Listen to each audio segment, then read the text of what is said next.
In today's health headlines, how reducing red meat intake could save lives.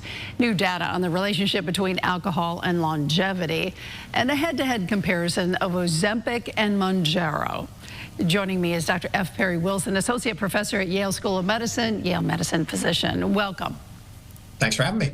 Okay, reducing processed red meat consumption by 30% is projected to save 17,000 lives and reduce diabetes and colorectal cancer diagnoses significantly.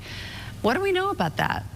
Yeah, new study coming out in The Lancet, which was simulating the effect of, honestly, a relatively modest reduction in processed meat intake. 30% is, for a typical American, is about 8 grams less per week. Really not very much. And what they found is that if everyone adopted that behavior, we'd have 350,000 less cases of diabetes over the next decade.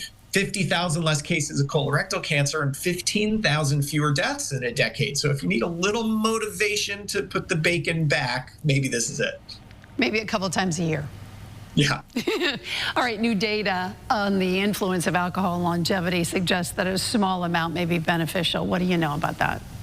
Yeah, this is one of those places where science keeps swinging back and forth, and you've got to look at everything a little bit critically. But what this study found, it was a large UK study, found that in general, drinking more alcohol was associated with reduced lifespan, with a little asterisk, which was that men who drank around 11 grams of alcohol a day and women around 10 grams had a slightly improved survival length of time. That's a little less than a glass of wine or a little less than 12 ounces of beer per day.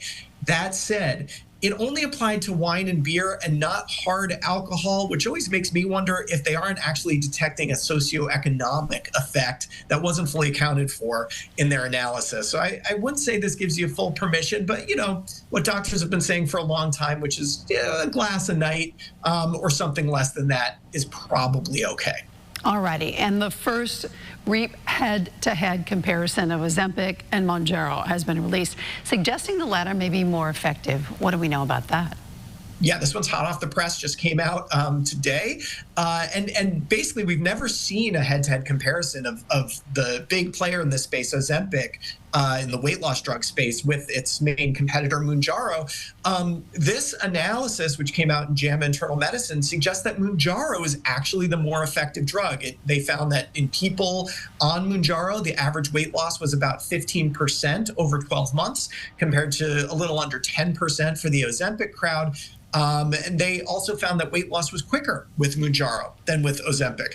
Of course, you got to talk to your insurance company to see if either of these drugs will be covered, given your whatever your medical condition is, and if so, is it available? Which are the bigger questions.